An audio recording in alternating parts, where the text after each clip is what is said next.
ৰাজ্যৰ বিভিন্ন প্ৰান্তৰ লগতে দেৰগাঁও দক্ষিণ উন্নয়ন খণ্ড সমিতিৰ কৰ্মবিৰতিও অৱস্থান ধৰ্মঘট।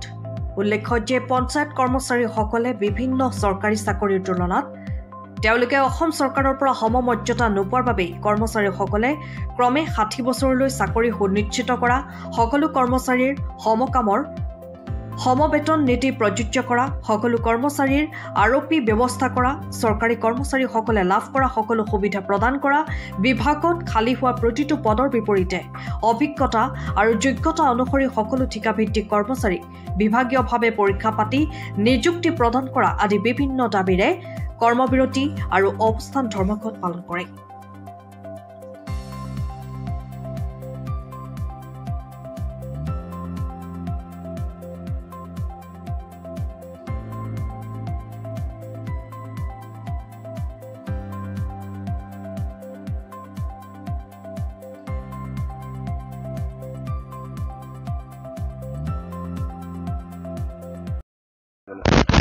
হয়, আমি আজি 16 বছৰ হ'ল পঞ্চায়ত আৰু গ্ৰাম উন্নয়ন বিভাগত চাকৰি কৰা। আমাক চৰকাৰৰ বিজ্ঞাপন অনুসৰি আমাক নিযুক্তি প্ৰদান কৰিছিলে। সেই নিযুক্তিৰ মৰ্মে আমাৰ 16 বছৰ আজি হ'ল, যদিও তেওঁলোকে আমাৰ চাকৰি স্থায়ীকৰণৰ কথা এদিন মানে এইবছৰ সিবছৰকে পিছে পিছে আজি 16 বছৰত ভৰি দিয়ালে।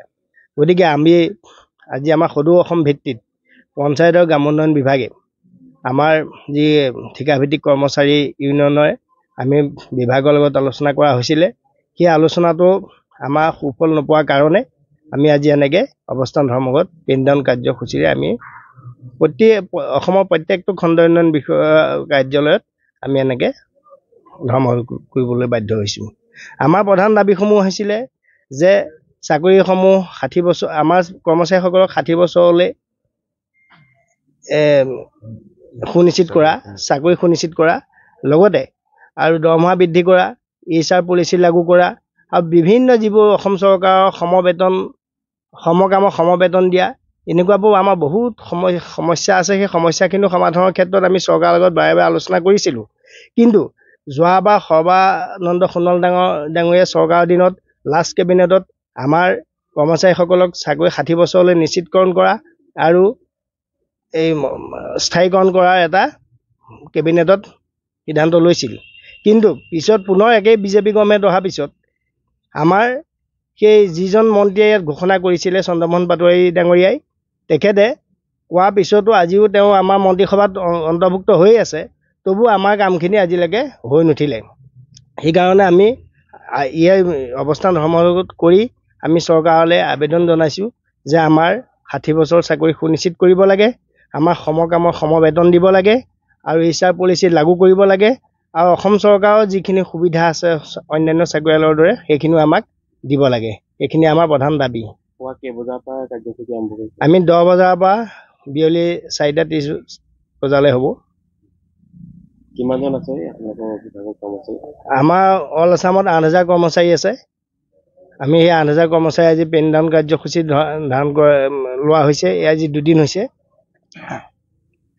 আপোনালোক আজি আমাৰ এই অৱস্থান ধৰ্মঘট কাৰ্যসূচীত অহাৰ কাৰণে প্ৰথমতে আপোনালোকক ধন্যবাদ জনাইছোঁ আৰু আশা কৰিছোঁ আপোনালোকৰ মিডিয়াৰ যোগেদি আমাৰ যি অভাৱ অভিযোগ আছে সেইখিনি আপোনালোকে প্ৰকাশ কৰি আমাক উপকৃত কৰিব।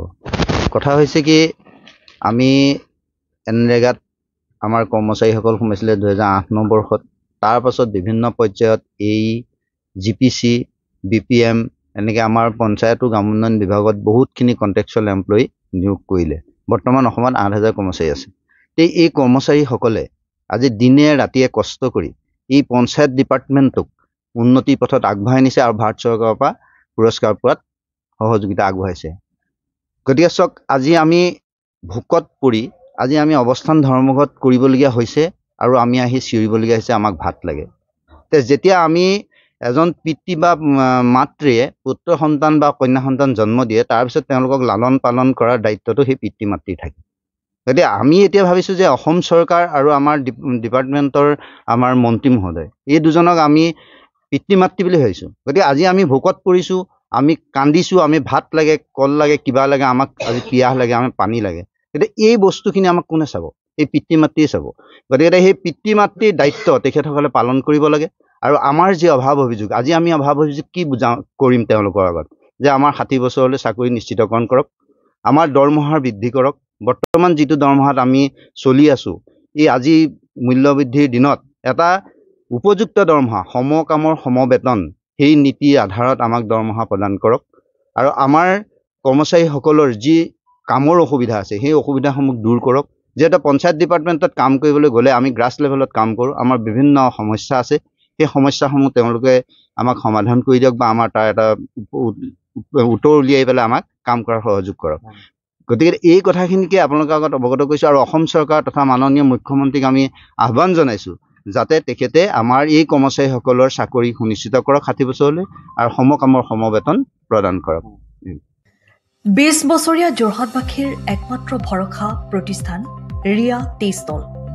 হয়, যোৰহাট পুৰণি বালিবাট স্থিত বিজি পথত আপোনালোকৰ আপোন আৰু ভৰসাৰ চাহ, মিঠাই, বিভিন্ন সুস্বাদু সমৃদ্ধ বিপণী Riya tea stall. Riya tea ষ্টলৰ দ্বিতীয়খন সংযোজন ৰিয়া টি ষ্টল ৰাইজৰ বাবে মুকলি।